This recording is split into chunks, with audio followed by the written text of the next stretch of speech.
What an interesting startup you've got. Can you tell me a little bit about it? Sure. So Urbansitter is about a year old now. We started, originally it was an idea that came about at my house. I have two twin boys that are 4 years old, and I love to introduce people to other services and jobs, dates, you name it. So once I had kids, I realized that there was a big demand out there for finding babysitters and nannies. And I looked at my own group of friends who were constantly looking for help, and I realized there had to be a better way to connect people with each other to get sitters that friends had recommended. So that was one component of it. I realized that for my friends, it was really about trust, and they wanted to find a babysitter that somebody else had used.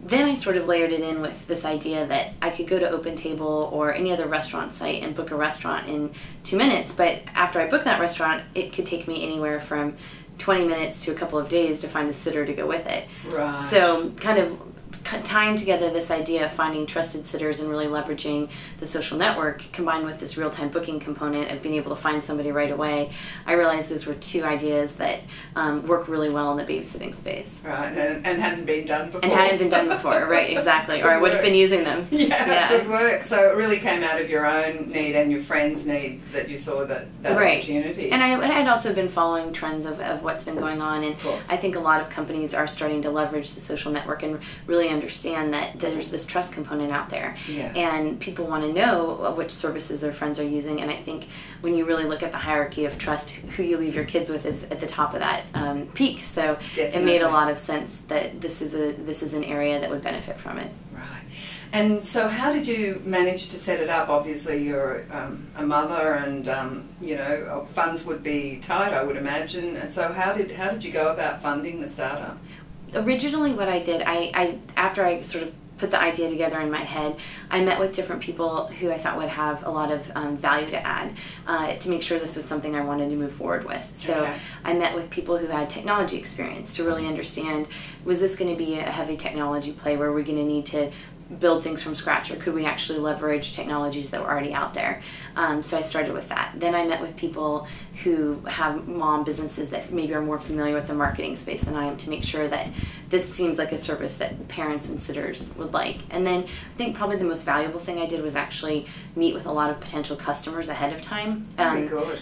Maybe 20 sitters, 20 parents, to really make sure that the product as I envisioned it in round one would be something they would use. Okay. And the idea being that we wanted to have an initial product out there before we actually went to get venture money this time. Okay. So we were pretty far along. We had a product in beta phase in San Francisco when we started our fundraising process. Okay.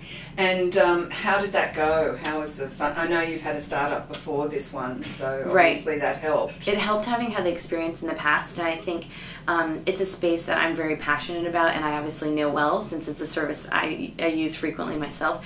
So I think it helped to be able to go out there and speak firsthand about what Urbansitter could offer to people. I think it was also beneficial for us that social network and real-time booking are two spaces that are sort of hot right now. So investors are familiar with the area and understand the growth potential. And then I think when you layer that on with information about how big the parenting space is, how many sitters are being booked in the United States or even internationally right now, it was really the combination of having great data about the market space and how big it could potentially be, having some initial feedback about our product that we'd recently released, being able to show a little bit of initial traction. We hadn't been up for very long, but we could at least show that the site was being used and that people who were using it were coming back. Great. So I think having just enough information on the initial product to be able to say that it was working and we knew what we needed to fix was great. So when we went to investors, we could say, this is what we'd like to use the money for, and this is why we think it will help prove our business concept. Great.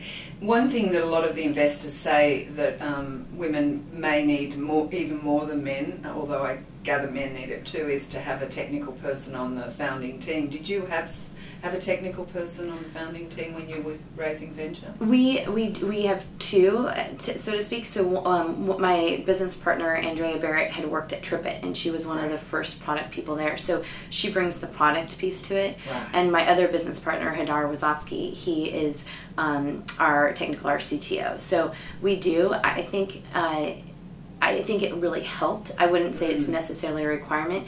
I think if you can go in with information that supports your product and says, hey, if I'm not going to build it, or I don't have the person in-house, I've identified who they are, or hey, we have a very scalable technology that we're using, open source technology that's out there. This isn't going to be building something from scratch, and you have a really good plan about how you're going to tackle that. I think it wouldn't limit you from getting investment. Great. I think when you go to a later phase of funding, it becomes more important.